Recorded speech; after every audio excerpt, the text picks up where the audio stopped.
السلام عليكم ورحمة الله وبركاته. ازيكم يا اصحابي؟ عاملين ايه؟ معاكم احمد من قناة اي تك. النهارده جايب لكم افضل 5 تطبيقات في 2025 على الايفون. يلا بينا نشوف ايه التطبيقات. يلا بينا على طول.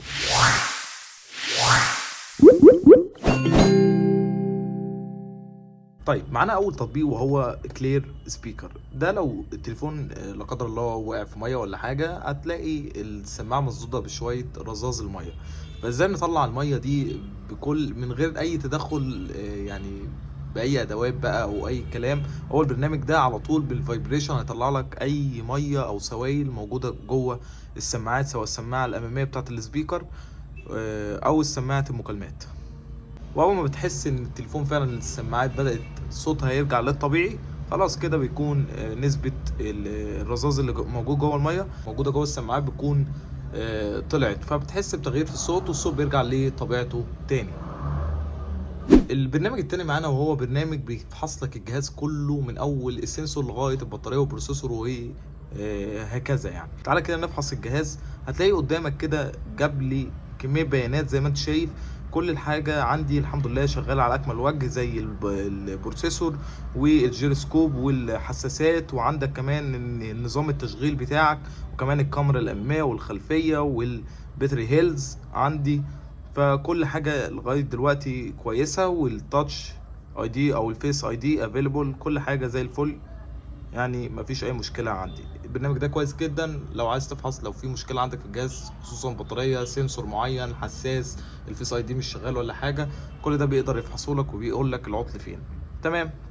البرنامج التالت معانا وهو قرآن اوفلاين. البرنامج ده جميل جدا، وهو بيجيب لك المصحف الكريم كله. تقدر تجيب المصحف الكريم كله اوفلاين، يعني من دون حاجه الاتصال بالانترنت. هتلاقي جايبها لك على طول زي ما انت شايف، تقدر تقراها، وكمان تقدر تستمع ليها.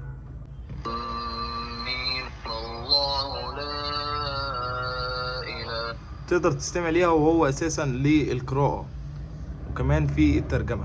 تمام تمام. البرنامج الرابع معانا وهو برنامج كويس جدا، بيحسب لك عدم الاعجابات اللي موجوده على اي فيديو على اليوتيوب، اللي اليوتيوب بيكون خفيها. تقدر تفعلها الميزه دي. بتنزل الابلكيشن ده وتخش على سفاري وتدوس على الخيار ده وتدوس على الاضافات وبتفعل البرنامج ده، وكده اما تخش على اليوتيوب على اي فيديو على اليوتيوب هيجيب لك عن طريق سفاري ان كام لايك وكام ديسلايك.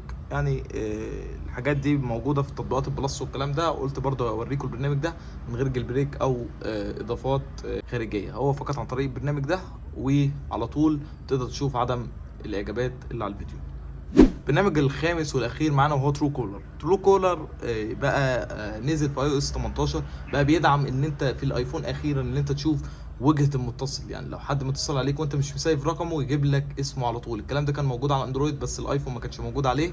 دلوقتي اتفعلت اخيرا في الايفون ان انت تقدر تعرف هوية المتصل قبل ما، يعني لو رقم غريب رن عليك بتفعل الميزة دي اللي هي لايف كولر اي دي، بتفعلها وبس كده. انت كده شكرا فعلت الميزه دي، ان انت تشوف اي رقم غريب اتصل بيك تعرف الهويه بتاعته اسمه ايه كده يعني.